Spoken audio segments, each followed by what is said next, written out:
भारत के कई ऐसे महान मंदिर रहे हैं जो इस्लामिक आक्रमणकारियों का शिकार हुए हैं। अयोध्या, काशी और मथुरा सहित देश के कई बड़े छोटे मंदिर को इस्लामिक कट्टरपंथी आतंकवादियों ने अपने मजहबी उत्पात की भेंट चढ़ा दिया। लेकिन कई ऐसे दिव्य मंदिर भी थे जहां ये आक्रमणकारी अपने मंसूबों में सफल नहीं हो सके।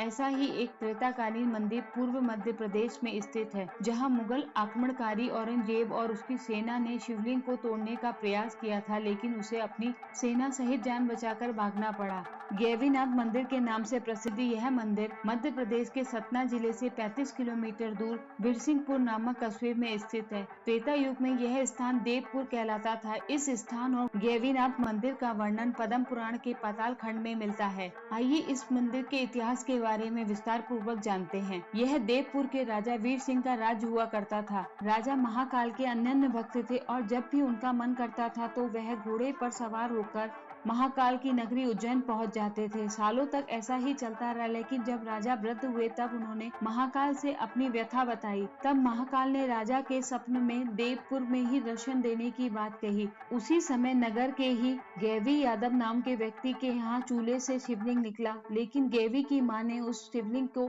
दोबारा जमीन के अंदर कर दिया और इस घटना का जिक्र किसी से न करने के लिए अपने पुत्र से भी कह दिया। लेकिन अगली रात्रि महाकाल फिर से राजा वीर सिंह के सपने में आए और बताया कि वह जमीन से निकलना चाहते हैं, लेकिन गैवी की मां उन्हें जमीन पर धकेल देती है। अतः राजा गैवी के घर पहुंचे और जिस स्थान में शिवलिंग चूल्हे से बाहर आने का प्रयास कर रहा था, उस स्थान पर ही एक भव्य मंदिर का निर्माण कराया और महाकाल के आदेश के अनुसार भगवान शिव उसी स्थान पर गैवीनाथ के रूप में प्रतिष्ठित हुए। गैवीनाथ मंदिर में स्थित शिवलिंग को भगवान महाकाल का ही रूप माना जाता है, लेकिन कुछ वर्ष बाद जब मुगलों का आतंक हिंदू मंदिरों पर चरम सीमा पर था, तब बिरसिंहपुर स्थित गैवीनाथ धाम भी मुस्लिम आक्रमणकारियों की घृणा का शिकार हुआ। यह अलग बात है कि आक्रमणकारी न तो मंदिर का और न ही भगवान की मूर्ति का कुछ बिगाड़ सके। स्थानीय इतिहासकारों के अनुसार आज से 317 साल पहले 1704 में मुगल आक्रमणकारी औरंगजेब हिंदू मंदिरों को नष्ट करने के क्रम में इस स्थान पर पहुंचा था। औरंगजेब ने पहले अपनी तलवार से शिवलिंग पर प्रहार किया, लेकिन उसे तोड़ने में असफल रहने पर उसने अपनी सेना को आदेश दिया, जिसके बाद शिवलिंग को हथौड़े और छेनी से तोड़ने का प्रयास किया गया। कहा जाता है कि शिवलिंग पर 5 प्रहार किए गए थे। पहले प्रहार से शिवलिंग से दूध निकला,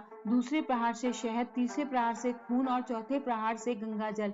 जैसे ही औरंगजेब के सैनिकों ने शिवलिंग पर 5वां प्रहार किया तो शिवलिंग से लाखों की संख्या में मधुमक्खियां निकली और उन मधुमक्खियों ने औरंगजेब और उनकी सेना पर आक्रमण कर दिया, जिससे डरकर औरंगजेब और उसकी पूरी सेना को किसी तरह अपनी जान बचाकर वहां से भागना पड़ा। आज भी गैवीनाथ धाम में शिवलिंग पर तलवार के निशान हैं और आज भी वहां खंडित शिवलिंग की विधि विधान से पूजा होती है। हिंदू धर्म में खंडित मूर्तियों की पूजा प्रतिबंधित है, किंतु गैवीनाथ धाम देश का इकलौता मंदिर है जहां खंडित शिवलिंग की ही पूजा की जाती है और उनकी मान्यता पूरे हिंदू धर्म में है। बिरसिंहपुर के निवासी कहते हैं कि इस शिवलिंग के कारण ही न केवल मंदिर की अपितु के शहर और उनकी मां बेटियों की रक्षा भी हो सकी है। यही कारण है कि पूरे विंध्य क्षेत्र में गैवीनाथ धाम का महत्व भारत के किसी भी बड़े मंदिर की भांति ही है।